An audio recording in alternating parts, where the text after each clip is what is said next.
Good morning, dear students. We are going to study the next topic, that is the components of a business environment. Okay, so components means that what are the different parts of a business environment. Okay, so now we are going to see what are the different components of a business environment. The different components of a business environment are shown in the following diagram. So there is a diagram given there in your book, and in that you can see that the environment can be divided into two categories. The components of business environment can be broadly classified into two categories. Okay, so we can say components of business environment, and it has two parts are there. The first one is internal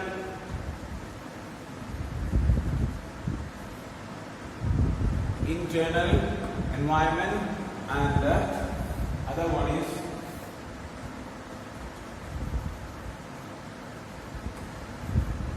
external.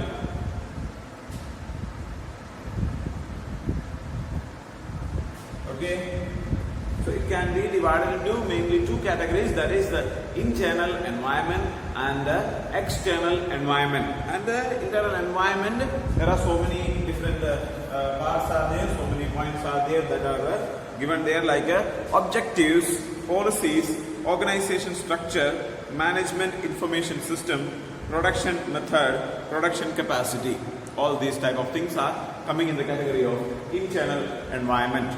Okay, the internal environment means the within the organization itself, inside the organization. So within the organization, what are the things that are available? So inside the organization, we can say that there are objectives are there, policies are there, organization structure. So inside the organization, what all things are there or how it can affect, all these things are coming in the category of internal environment.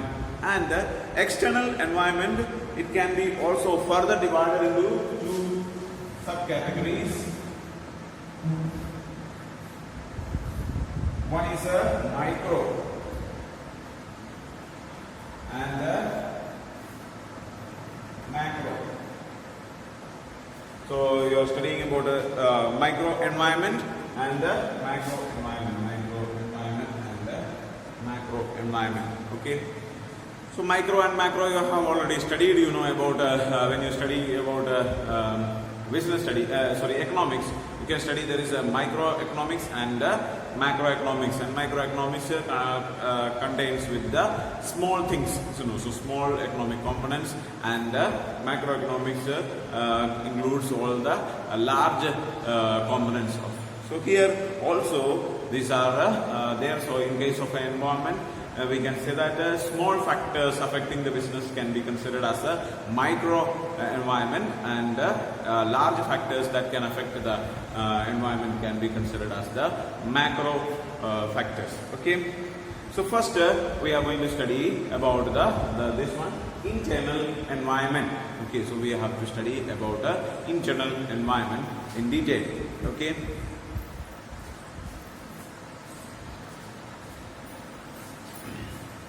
So internal environment includes all those factors which influence business and which are present within the business itself. So internal environment includes all the things which are inside the organization itself, inside the company itself. Okay, so there are no any other things which is coming from outside. Whatever things are there inside the organization itself are coming in the category of the internal environment. Okay, so these factors are usually under the control of business. The study of internal factors is really important for the study of internal environment. Okay, so these factors we can control. So the things which are there inside the organization can have a control. Okay, so we know, see, like this, the objectives of the organization. So we are making the objective. A company, the owner of the company is or the managers of the company is making the decision that what should be the objective. So there is imagine that if there is a problem in the objective, then it is the problem of the organization itself, inside the organization, and it can be changed. There is no any issue in changing it. Okay. The study of the internal factors is very much important for for understanding the internal environment. So there are so many factors that are affecting the organization within the business itself. Okay. So let us see what are these factors. What are the factors that can affect the organization within the organization itself? That is objectives of the business, production, policies of business, production capacity, production methods, management information system, participation in management, composition of a board of directors, managerial attitude, organizational structure, features of a human resource, etc. Okay, so we know we have already studied about objectives of the business. So what are the different objectives? Means that there are so many purposes or goals of the organization. So there are in an organization there are basically three categories of objectives are there, and in that organizational objectives are there, and social objectives are there, as well as personal objectives are there. And in that the most important one is the organizational objectives, and these objectives are there are three main objectives of organization, that is survival, profit, and growth. Okay, so survive in the organization, make profit in the organization, and grow in the organization, grow in the society. Okay, these three are the main objectives of the organization, and in order to achieve these main objectives, they will have many sub objectives will be there, subcategories of that. So like the making profit. So making profit is one of the objective of an organization, but just to make it, how to make profit, that they have to decide, and they have to make it into small tasks. So they like in one particular area business is going on, and if the demand for some particular product is high, so we will produce more amount of that products and try to increase the sale of that product.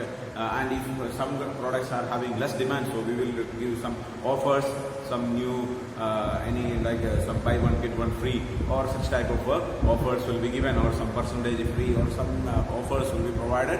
Some sales promotional methods will be used, some advertisement will be used, different methods are used, and we will try to increase the demand for the product.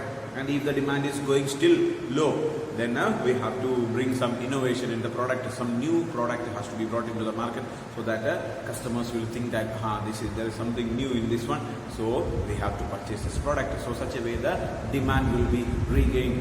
Okay, so this is a very nice, very important aspect that the business has to take care. Objective of the organization. And the policies of the business, business has got different policies are there. Policy regarding the credit sale, so whether the company wants to have the credit sale or not, and whether regarding what type of employees should be there, how much percentage of employees should be taken from the local, how much should be there in the outsiders. All these type of policies are there. Different type of policies the organization is making. So business policies are another important. And production capacity. Okay, the maximum amount of output that a company can produce, that is called as the production capacity. Like if it is a school, so if there is a school, we can say that what is our capacity, or how much then the school can occupy. So that is the maximum capacity of a school. So if in a classroom we can see there are 60 students can sit in a classroom, and if we have class from LKG to 12th class, so that many number of classrooms should be there. So we in one classroom at an average of around 50 to 60 students can sit. So that is the maximum capacity. You cannot make 100 students to sit in one class. Okay, so we can make them to sit, but they may not be able to study properly, and one teacher may not be able to handle all the needs of the students. Okay, so that is a very big issue. Okay, so the capacity of the organization is there. So a machine is there, so it has got a maximum capacity. So in a day, how many products a particular machine can produce? Maybe one machine may be able to produce 1,000 output in a day. So that is the capacity of that. And such kind of how many machines we have. So we have 3 machines are there. So 3,000 product we can produce. That is the maximum capacity of the organization that we can have. So it can be decided the production capacity. So 3,000 product can be produced. So we cannot produce more output than that. So that is there. So sometimes in needs are there that where we have to produce 5,000 output, but we don't have the capacity. Okay, so and we cannot make use of the product if the demand is going so much high and suddenly we cannot purchase a machine. So it will take time. Okay, so that is about the production capacity. Then production methods, what sort of methods that we are using. Some companies are using labor intensive methods or techniques of production, so they are using the method that they are mostly dealing with hand looms or machines, not much machines but rather more labor. So if you like a machine, companies like in India, we use more labor intensive technique because we have labor is available plenty.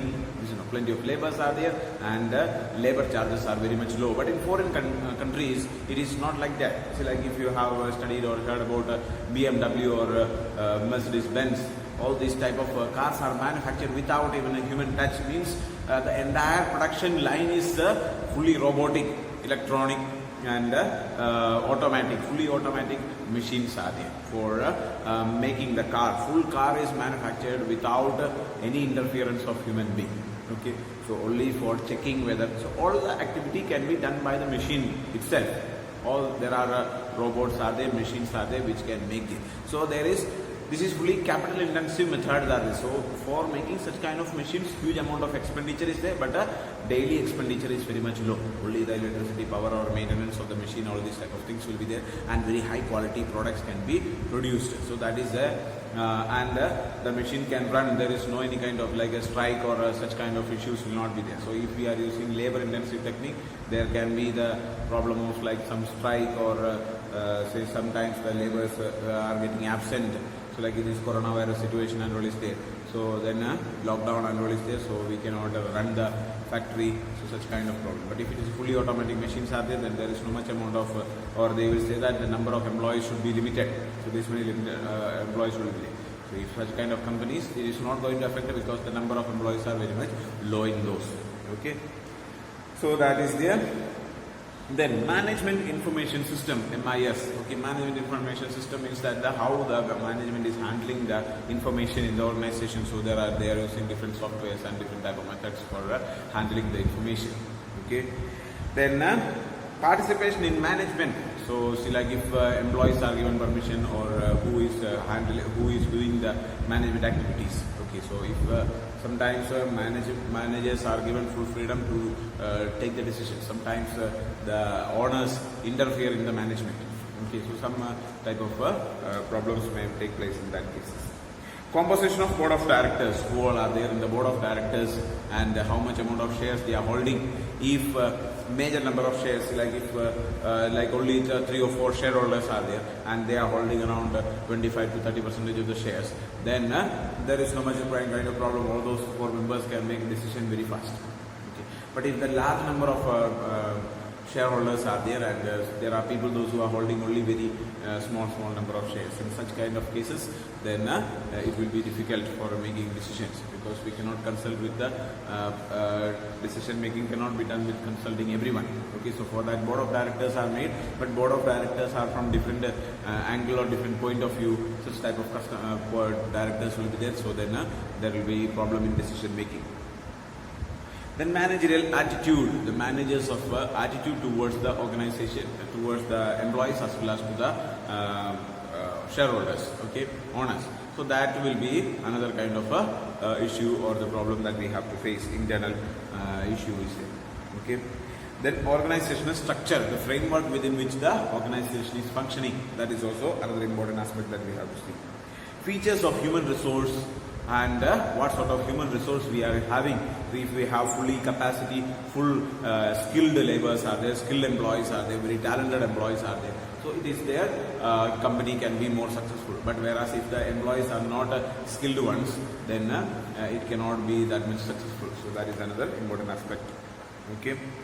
So all the above factors do influence the business decisions of business, but since all these factors are usually under the control of a business, they cannot be wholly included in the business environment. So these kinds of factors are there, so we can consider that they are not as a business, they are fully cannot be considered as a business environment because these things are inside the organization and the business have full control over these type of factors. Okay, so the managers can control these type of activities. Okay, so that is why we cannot fully include these things as a part of a business environment. Okay. The next we have to study is about the external environment. External means outside, not the things which are not inside the organization. External environment includes all those factors which influence the business and exist outside the business. Business has no control over these factors. The information about these factors is important for the study of external environment. Some of these factors are those with a particular capacity company has very close relationship. However, there are some other factors which influence the entire business community. On this very basis, the external environment can be divided into two parts. So the things which are outside the organization, and since it is outside the organization, business has very less control over these things. So, see, like if there is a company and if we have, like in our school, we have all the things within our school. So, any decision the principal or the manager can make things regarding the things that are having, like teachers are there. So, which all teachers should be there, or if any, whatever may be the decisions regarding the teachers can be taken by the managers and the principal and the managing committee. Okay, and the employees are there, or all these type of things are there. But regarding the parents, so any decision, so like we can attract the parents or we can understand the parents, but they are all free, isn't it? So they don't have any control over the control by the managers. So if we say that, like if they say that our students are not going to be studying in our school, so we cannot do anything, isn't it? Because it is their decision and we cannot have any control. Okay, so these are there. So they are external, outsiders, isn't it? So outside the organization, but they are having a connection with the school or within. So such kind of things are there. The company, organization, business wins inside the business. Whatever things are there, so that is under control of the business. So there is no much issue. But the things which are outside the organization, outside the business is not having any control over these things, and because of that, it is very complicated, and we have to understand each and every things that is taking place in the external environment. If there are any small changes that is taking place in the business environment, that will affect the organization. So we have to understand about these things, and we should be very much watchful about the movements or the changes that is taking place in the business environment. Okay. Now let us see what are the different divisions. Like external environment, as I have told you, it has been divided into two subcategories, that is micro environment and the macro environment. Okay, so micro environment or operating environment. Micro environment means that environment which includes those factors with which business is closely related. These factors influence every industrial unit differently. The factors are as under, like a customer, supplier, competitor, public, market, intermediaries. So here the micro concept is there. The micro environment means that the things which are having direct control or direct link with the organization. So which we are in a very closely related. Okay, so like micro things are things like that. See, like the customers. So the customers are the people, those who are purchasing our product. So there we have a direct connection with the customers. Or suppliers are there. So the suppliers are the people, those who are the companies which are giving us the raw materials and other type of things which is required for us. So suppliers are there. Or competitors are there, so which are connected to in industries or companies which are almost similar to our companies. So those kind of things, those people are also there. Then public, and public means outsiders, all the people, those who are there. So especially the people, those who are nearby the factory and areas like that. So like we need to get the public support. If a company is running in a locality and if they don't have public support, then the company cannot run successfully. Okay.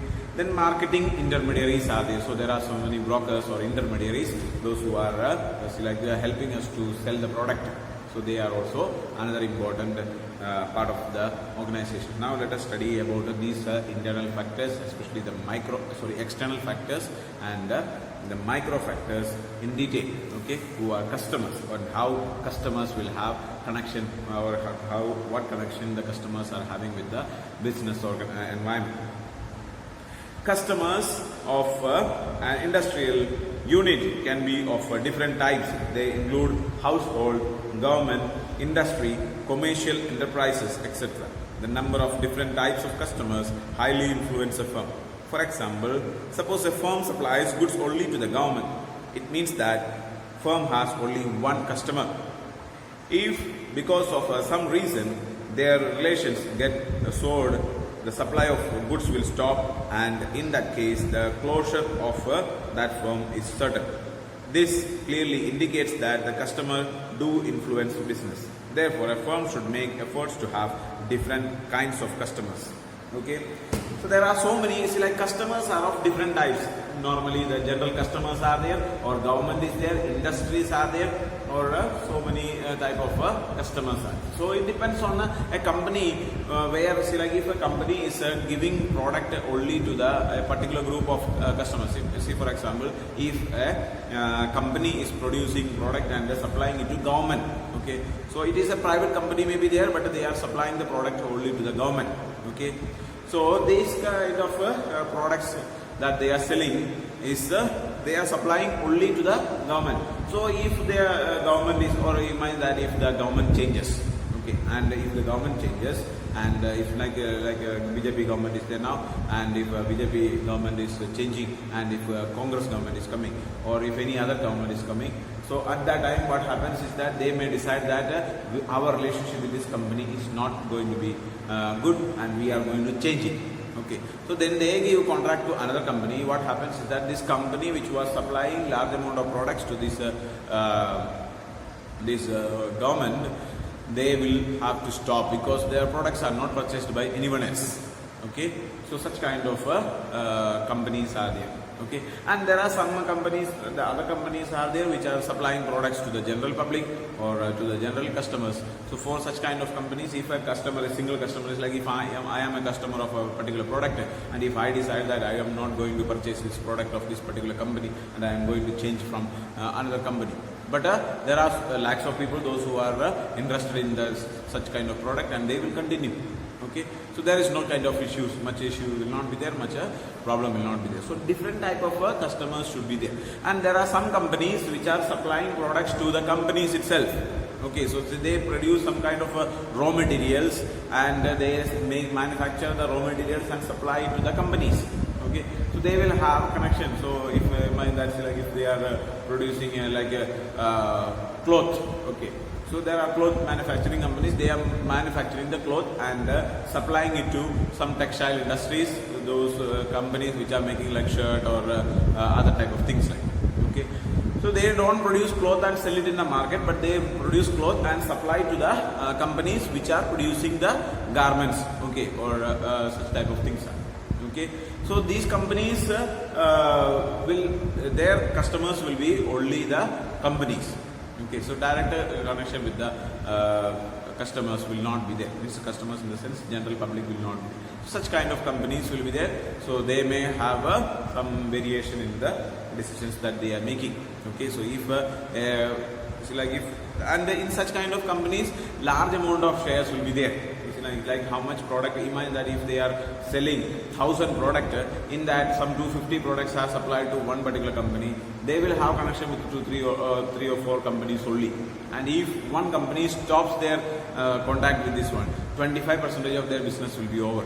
So we see only 4 companies they are supplying product, and each company they are supplying 25% of the product that they are producing. In that, if one company stops purchasing the product from this one, then their share in their sales 25% will be down.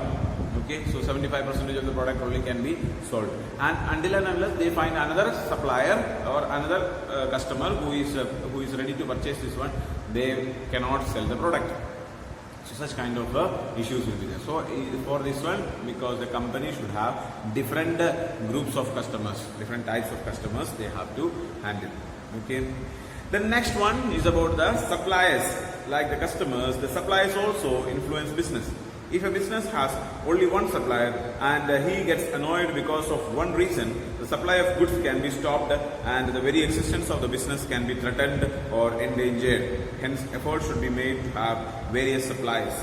Okay, so supplier is another important factor of business. See, for example, if we are getting supply the raw materials for manufacturing the product, as I have told you that we are manufacturing clothes, okay, so shirts or other type of dresses, and we get the clothes from one particular company. That Raymond's company is there. So Raymond's company is manufacturing clothes, and it is supplying. They are supplying the clothes to the general public or to the normal customers as well as to the companies also. Okay, so they supply the product and different people are there. So imagine that it's like if we take a supply or receive the product only from one particular company, and if we have any problem or if the company decides that we are not going to supply this product to them, or if we get a large amount of, like our product, we started establishing and we started selling large amount of products, and we will be able to, we became so much successful in the market, and we started selling so much amount of product, and we make a huge amount of profit. At that time, if the company who is supplying the product is thinking that oh, they are making so much amount of profit, so hereafter we will not be supplying, or they will increase the price of the raw material. They will say that we are going to increase, okay, and we will sell the product only in this price because you are making so much profit out of it, isn't it? So then what happens? Our profit level will be going low, because when the raw material price increases, then the cost of production will increase, and when the cost of production increases, profit level will decrease. Okay, so there will be a very big problem. So the company cannot continue supplying the products, or some company cannot manufacture the product. And if the company, the supplier is deciding that they are not going to supply the product to us, then what will happen? We will not have raw materials, and since we don't have raw materials, we cannot produce any output, and since we don't have output, we cannot be surviving in the market. Only the closure of the company will be possible. Otherwise, we will have to find out another supplier. So suddenly finding out another supplier is not an easy job. Okay, so another supplier will be the large quantity. So like, since if we are taking the product only from one company, large amount of product will be purchased from that particular company. And if they are not supplying the product, then suddenly finding such kind of a large amount of supplier is not an easy task. And even if it will take like 1 week time or 2 weeks time for finding out the supplier, so until that time we will not be able to produce the product. Okay, so the company will run, but other expenditure will be there, like the labor salary or the salary of the employees and other type of expenditures will be there. But the company is not producing any output, and since a large amount of demand is there for the product, so but the demand is there, but we will not be able to supply the product. Okay, so such type of problems will be there. So in order to avoid these kinds of problems, what we have to do is that we should have different type of different suppliers should be there. So we should have connection with imagine that like even if you are supplying the product from one particular company, we should have connection with the large number of suppliers. So when we have large number of suppliers and only a small share of raw materials are purchased from one particular company, then what will happen? Even if one company decides that we are not going to supply this one, but we can manage with the other companies, and if we tell the other companies to increase the amount of products that we are getting, so then they will supply more amount of raw materials, and we will get the sufficient amount of raw material. So if one or two companies are closing the relationship, it is not going to affect the company much, because it is not going to it will not close down of the shop. Okay, because at least to some extent we will be getting the raw materials, and we can ask to the other suppliers to increase, or we can find some new supplies. Okay, so this will help in the organization. Okay, and it will help in the development of the organization. Okay, so far we have studied about the components of business environment, and we have studied about the internal environment and the external environment. And in external environment, we have seen that there are two types of factors are there, and in that is micro environment and macro environment. And micro environment we are studying in detail, and the micro environment consists of different kinds of things. In that we studied about the two factors which affect the organization, that is customers and suppliers. Okay, So there are a few more points are there that can affect the organization. That is like competitors are there, public is there, marketing intermediaries are there. So all these type of factors are there. So that those factors we will study in the another class. Okay. Okay then. Hope you have understood about these components. It is one of the important topic that we have to study. So you may sit at home and go through these points and try to study these things. Okay. Thank you so much.